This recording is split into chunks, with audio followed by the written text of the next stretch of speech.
Magandang araw o gabi sa inyong mga manonood at sa ating mga kapatid. Sana po ay dagnan kayo na nasa maayos na kalagayan sa ating pong pag-aaral sa oras na ito. Ang ating pong tatalakayin, mga kapatid, ay kung ano ang ipinangaral ni Pedro at Pablo sa mga Hentil.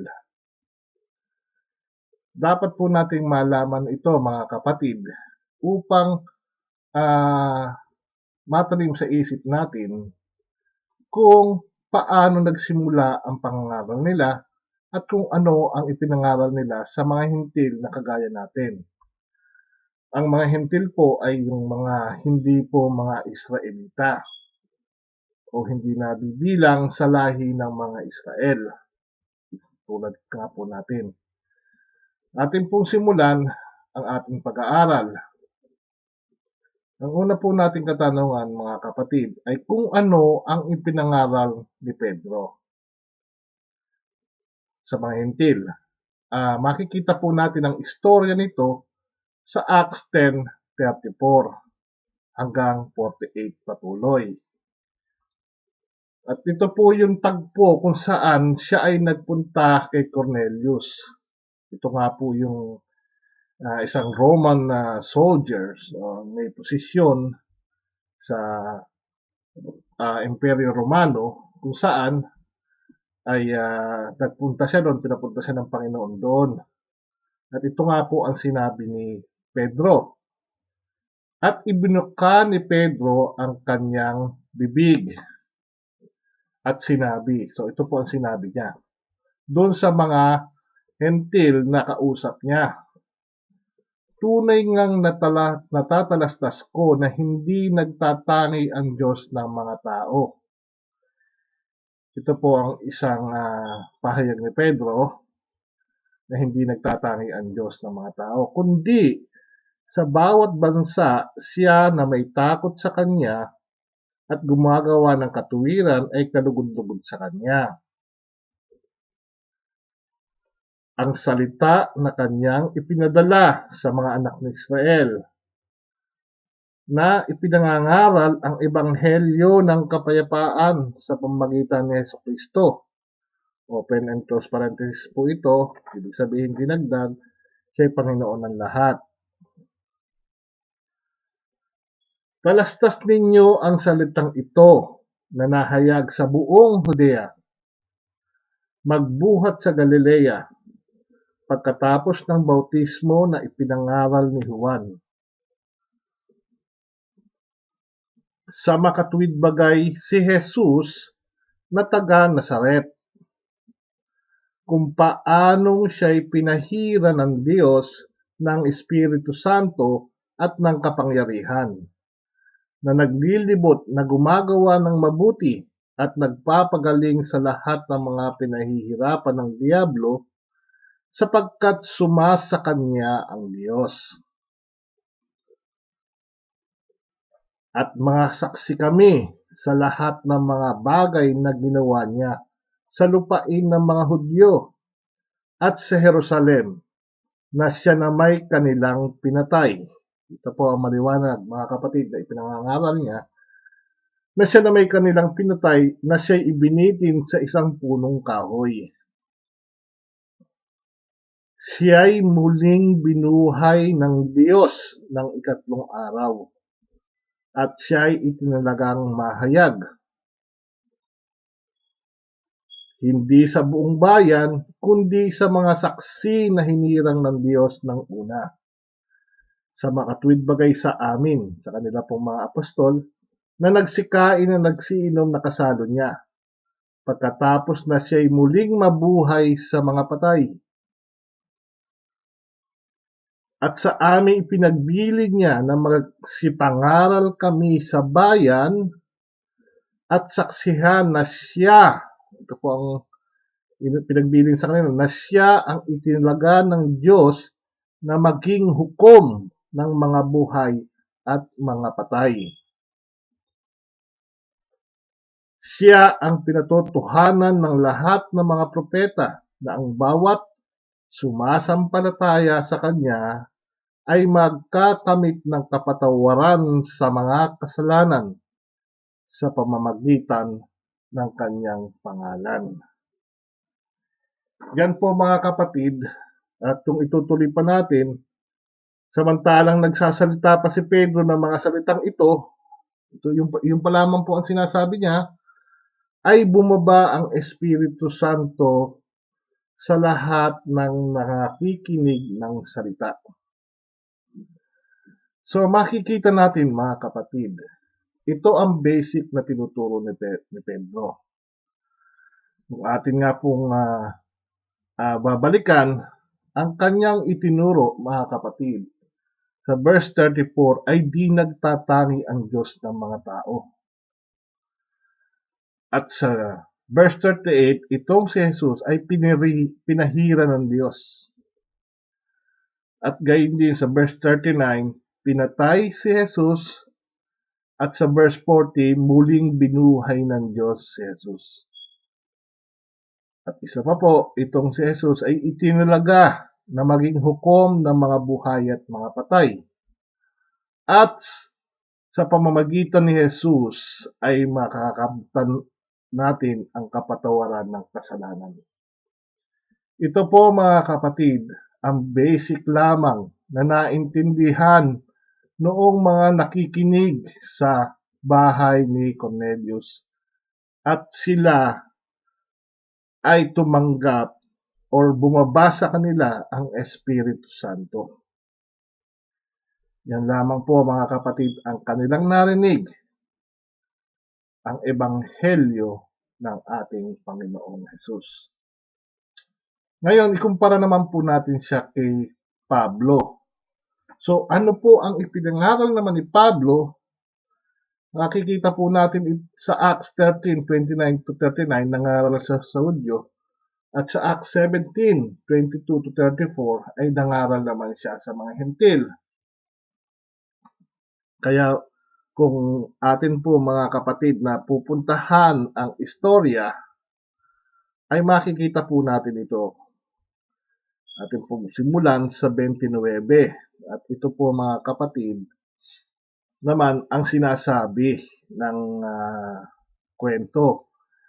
Alam po natin na ang kaugalian ni Pablo ay pumunta siya sa sinagoga sa araw ng Sabat. Yun po ang kaugalian niya dahil nga po sa araw ng Sabat, doon nagtitipon ang mga Hudyo sa mga sinagoga.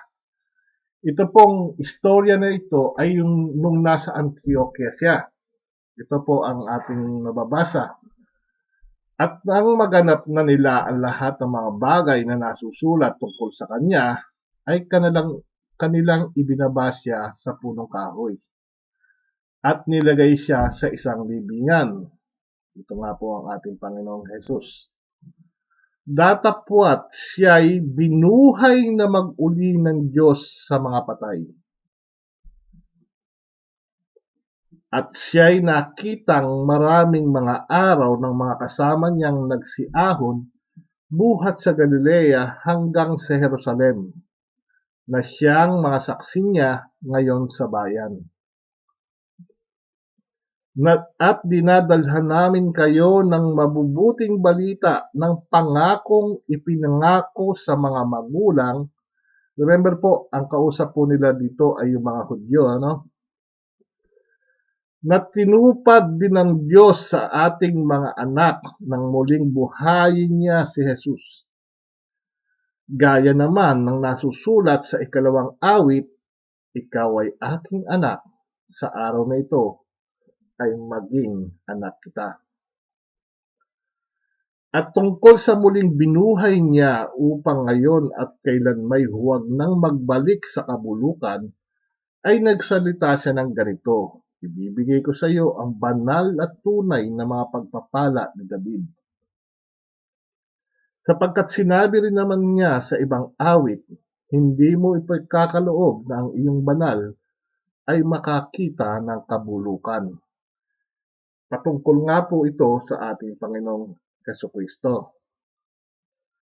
Sapagkat si David, nang maipaglingkod na niya sa kanyang sariling lahi ang pasya ng Diyos, ay natulog at isinama sa kanyang mga magulang at nakakita ng kabulukan.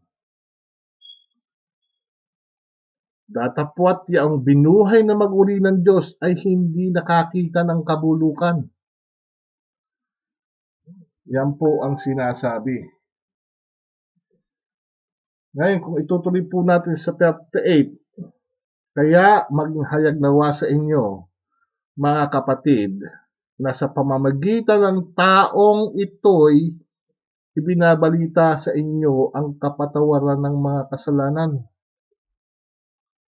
At sa 39 po, at sa pamamagitan niya, ang bawat nananampalataya ay inaaring ganap sa lahat ng mga bagay. Ito po ang sinabi niya sa mga Hudyo, na sa mga ito'y hindi kayo aariing ganap sa pamamagitan ng kautusan ni Moises. Yan po ang mga kapatid ang itinuro ni Pablo nung siya'y nasa sinagoga. At ito rin naman ay narinig din naman ng mga hentil. Kaya kung tutuloy natin sa 48 hanggang 49, lampasan na po natin yung ibang istorya, basahin nyo na lamang po. Ito po ang sinasabi, mga kapatid.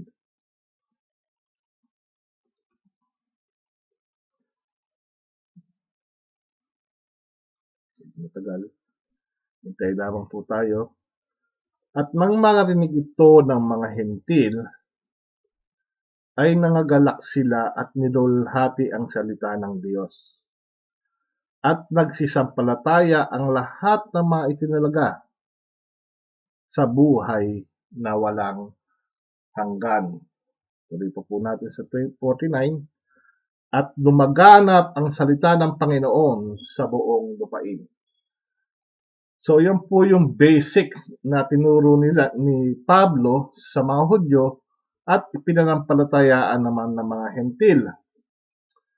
At kung tutuloy po tayo sa turo naman niya, sa pangaral naman niya sa mga hentil, yung ating pong chapter 17, at simulan po natin sa 22, ito po ang sinasabi.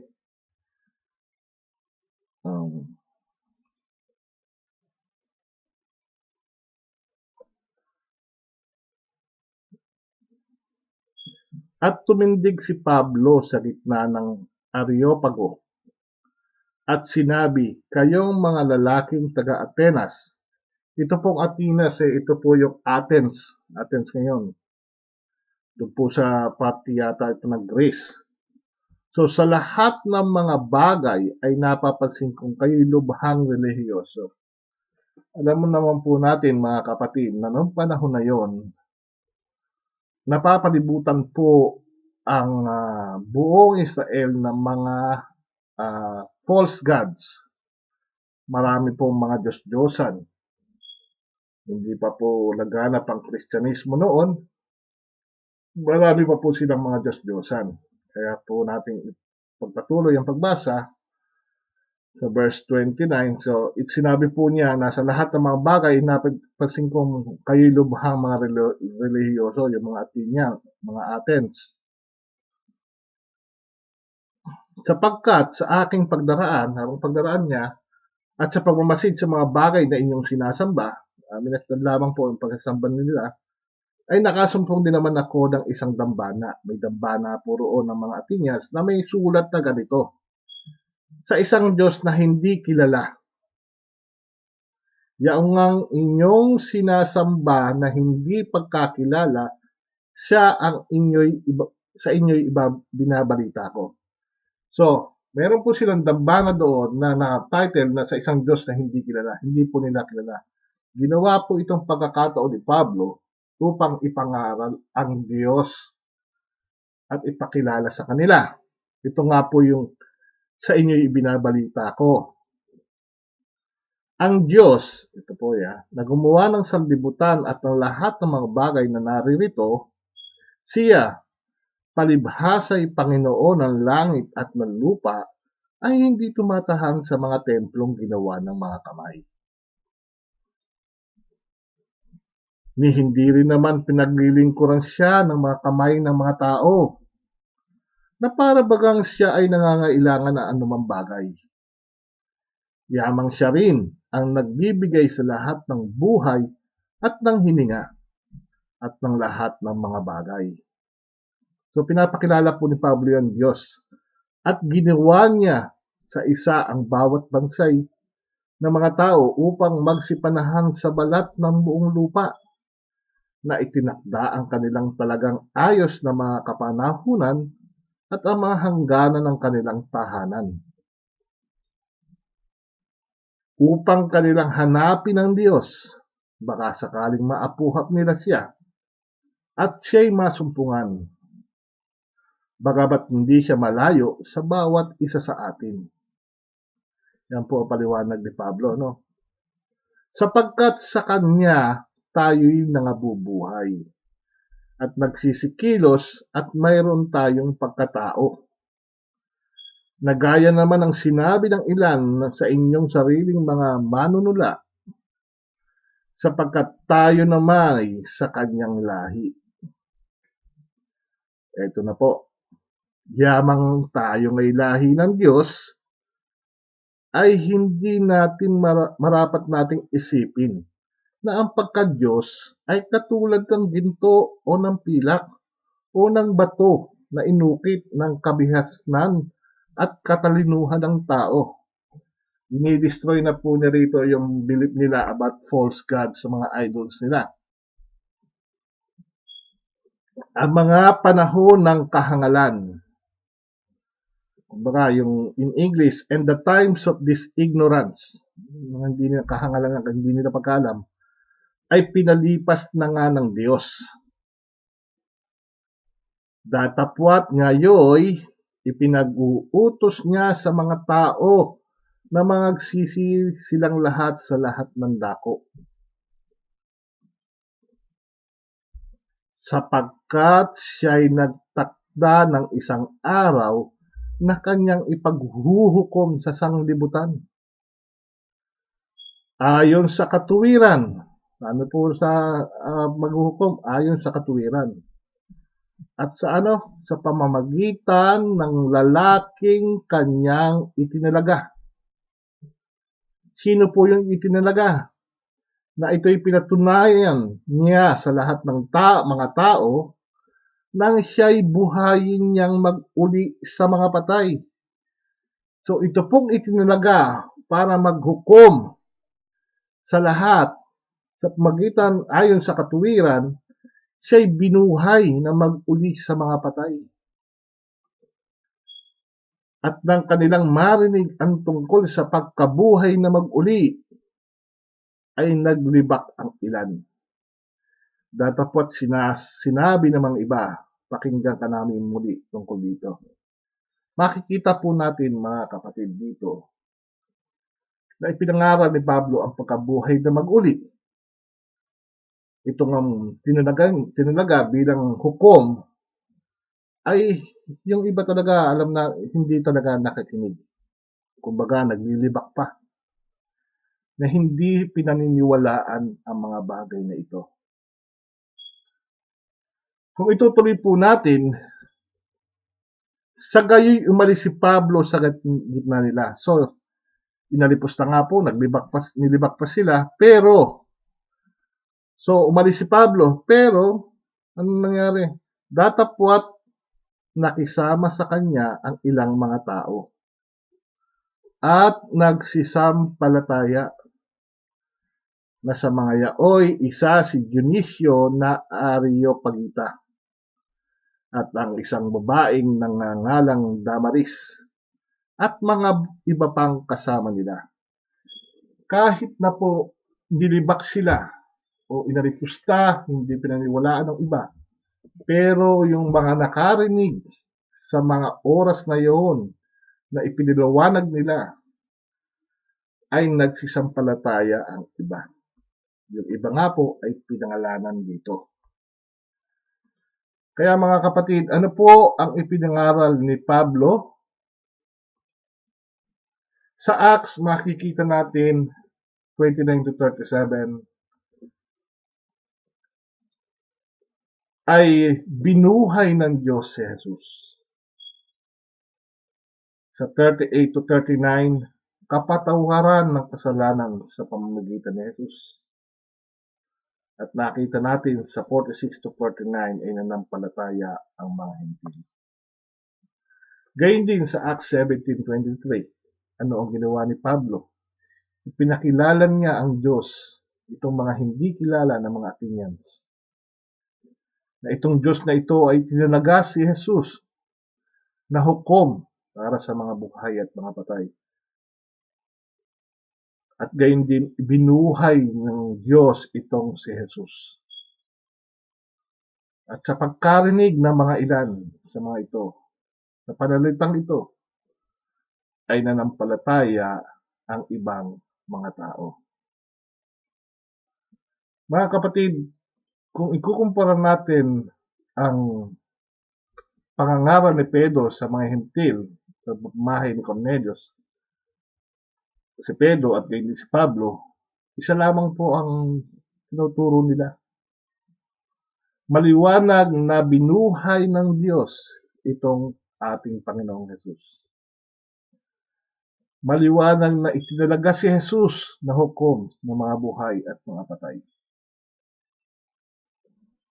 At ang sumampalataya sa Kanya ay magkakamit ng kapatawaran ng kasalanan. Yan lamang po mga kapatid ang itinuro ni Pedro at ni Pablo sa mga Hentil. At sila'y sumampalataya. Ano po ang kalagayan ng mga Hentil ng mga panahon na yon? Hindi nila kilala ang Diyos. Hindi nila alam ang kautusan sa mga Israelita. Maaaring nakikita lang nila na itong mga Israelita ay namamahinga ng Sabat at hindi kumakain ng baboy at iba pang mga pinagbawal sa kanila. Yun lamang po ang kanilang alam. Maaari dahil nakikita po yun sa pamumuhay. Wala pa pong 4 Gospels na mababasa nila. Remember po, ito mga Hentil, malalayo po ito. At ang mga sulat sa iglesia, tulad ng sulat sa Corinto, sa Efeso, sa Galacia, hindi pa po nila alam yun. Wala pa po nun. Ang unang sulat pa lamang po na isinulat nila sa Acts 15 ay sulat sa Antioquia na hindi pa po nararating yung mga sa Athens. Di pa po nila alam kung ano ang kalagayan ni Jesus. Ang alam lamang po nila ay itong basic thing na ito, na binuhay ng Diyos si Jesus. Itinalaga si Jesus na hukom. At ang sumampalataya sa Kanya magkakakamit ng kapatawaran ng kasalanan. Yan lamang po alam nila. 3 basic things. Wala pa pong iba-ibang sekta noon na tulad ngayon. Meron po silang mga pagan gods. Pero hindi pa po iba-iba ang sekta noon. Having said that, mga kapatid, ito lamang po ang narinig nila. Pero, mga kapatid, sila'y nagsisampalataya nang marinig ang ebanghelyo na ito. Ngayon, mga kapatid, ano po ang sinabi ni Pablo sa pagkakabahabahagi? Dahil nga po ngayon, tulad ngayon, ay marami na nga pong nagkakabahabahagi. Iba-iba po ang sekta ngayon. Samantalang noon, basic preaching lang po ang pinangangaral nila. Pero nagkabahabahagi po. Nangyari na rin po kasi ito sa Corinto. Sample po, itong sa 1 Corinthians, mababasa natin sa 1:12 hanggang 13. Sabi nga po ni Pablo, ibig ko ngang sabihin ito, na ang bawat isa sa inyo ay nagsasabi. Ito po ang sinasabi ng mga nasa Corinto noon. Ako'y kay Pablo. So ako'y kay Apolos, at ako'y kay Cephas, at ako'y kay Kristo. So ito po ang pinagsasabi ng mga mananampalataya sa Corinthians. Yung iba nagsasabi, ako'y kay Pablo, Apolos, kay Cephas, at ako'y kay Kristo. Ngayon, kung ikukumpara po ngayon natin sa panahon ngayon, mga kapatid, palagay na natin, akong si Pablo, ito yung mga nagsasabi sa palagay po natin, mga MCGI, ako'y kay Brother Eli. Yan po mga kapatid, ako'y kay Brother Eli. Ako'y kay Apollos, so ito yung sabihin natin mga born again or Baptist. Ako'y sa aking yung mga namumuno sa kanila. Palagay po natin, ako'y kay Cephas, ito yung mga SDA, CO. Ako'y kay EGW or Ellen G. White. At gayon din ako'y kay Kristo. Palagay na po natin ito yung mga INC or Catholic. Ako'y kay Manalo. Ako'y kay Pope. Ganyan po ang nangyayari ngayon mga kapatid. Nagkakabahag-bahagi. Tulad din ng nangyari yan sa Corinthians. Ibig kong sabihin ito na ang bawat isa sa inyo nagsasabi, ako'y kay Pablo, at ako'y kay Apollos, at ako'y kay Cephas, at ako'y kay Kristo. Mga kapatid, walang pinag-iba ngayon yan sa mga sekta ngayon. Sa mga present Christians na nagsasabi, okay, dito ako, MCGI ako, kay Brother Eddie, Born Again Baptist, SDA, kay EGBW, INC, Catholic, kay Manalo, kay Pope. Ano po ang patuloy na sinabi ni Pablo, mga kapatid? Na bahagi baga si Kristo? Ipinago baga sa krus si Pablo, si Brother Eli, si Ellen G. White, o Pope dahil sa inyo? O binautismuhan baga kayo sa pangalan ni Pablo? O sa ngayon, kumpara natin, binautismuhan baga kayo sa pangalan ni Brother Eli? Sa pangalan ni Manalo, ng Pope, ni Ellen G. White? Mga kapatid, is Christ divided? Sino ba ang pinako, mga kapatid?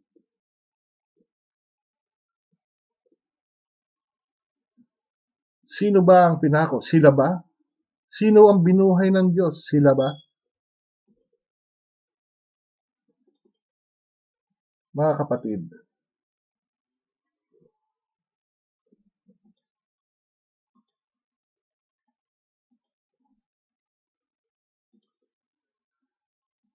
ano ang dapat maging kaisipan ng Kristiyano?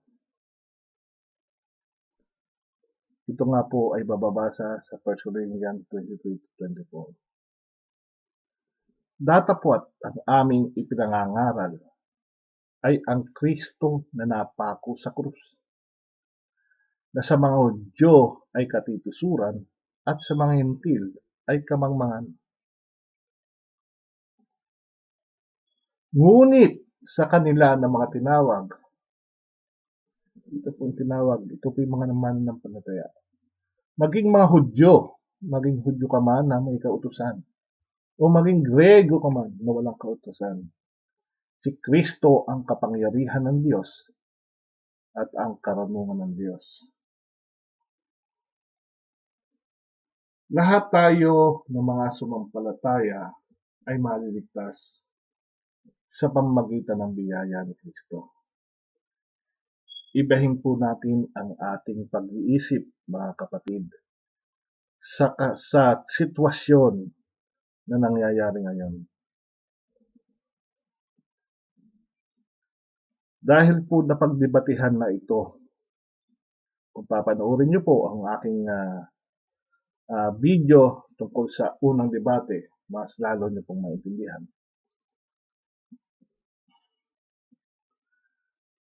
Na nagsasabi yung iba, yung kaligtasan sa pagsunod sa kautusan, at yung iba Dahil nga po ang mga Hudyo sumusunod sa kautusan, itong hintil mawalang kautusan. Datapwat, ano po ang sabi ni Pedro? Datapwat naniniwala tayo na tayo'y mga liligtas sa pamamagitan ng biyaya ng ating Panginoong Hesus, na gaya rin naman nila. Ang gaya po rin naman nila ay mga hintil. So mga kapatid, wag po nating kalilimutan ang basic preaching po mga kapatid. Ang basic preaching po na ipinangaral ni Pedro at Pablo sa mga hentil ay binuhay ng Diyos si Jesus. Ito ang tinalaga na hukom ng mga buhay at mga patay. At ang sumasampalataya sa Kanya ay magkakamit ng kapatawaran ng kasalanan. Ito po ang mabuting balita na dapat nating patuloy na i-share sa mga hindi pa nakakakilala sa ating Panginoong Jesucristo, upang sila din naman ay magkamit ng kapatawaran ng kasalanan.